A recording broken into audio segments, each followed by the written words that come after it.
বলিউডের মাধুরী দীক্ষিত কেবল অভিনয় বা নৃত্য নিয়ে দর্শকদের হৃদয় জয় করেননি, প্রেম এবং ব্যক্তিগত জীবন নিয়েও তিনি দীর্ঘদিন সংবাদ শিরোনামে থেকেছেন। 90-এর দশকে তার নাম একাধিক বলিউড অভিনেতার সঙ্গে জড়িয়েছে, যার মধ্যে রয়েছেন সঞ্জয় দত্ত, অনিল কাপুর, মিঠুন চক্রবর্তী, এমনকি ক্রিকেটাররাও।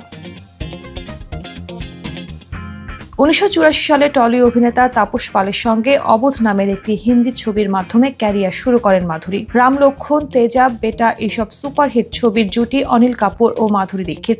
বলিপাড়ায় গুঞ্জন ছিল অন স্ক্রিনের কেমিস্ট্রি ক্যামেরার বাইরেও বাস্তব সম্পর্কের আকার নেয়। এমনকি অনিলের স্ত্রী সুনিতা কাপুর নাকি এক পর্যায়ে তাদের একসঙ্গে কাজ করায় আপত্তিও জানান। সাজান ছবির শুটিং থেকেই সঞ্জয় দত্তের সঙ্গে মাধুরীর সম্পর্ক ঘনিষ্ঠ হয় বলে দাবি করেন বলিপাড়া। যদিও সেই সময় সঞ্জয় ছিলেন বিবাহিত, স্ত্রীর সঙ্গে দূরত্বের নেপথ্যে মাধুরী ছিলেন বলে গুঞ্জন ছড়ায়। তবে 1993 সালে সঞ্জয় গ্রেফতার হওয়ার পর মাধুরী ধীরে ধীরে সম্পর্ক থেকে সরে আসেন বলে ধারণা।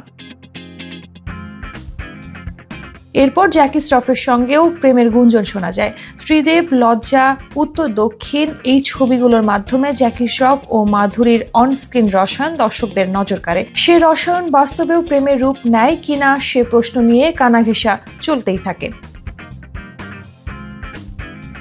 মাধুরীর সঙ্গে মিঠুন চক্রবর্তীর সম্পর্ক নিয়েও বলিপাড়ায় আলোচনা কম হয়নি। প্রেম প্রতিজ্ঞা, মুজরিম, প্যার কা দেবতাতে তাদের জুটি দর্শক পছন্দ করলেও ব্যক্তিগত সম্পর্ক নিয়ে কেউ মুখ খোলেননি।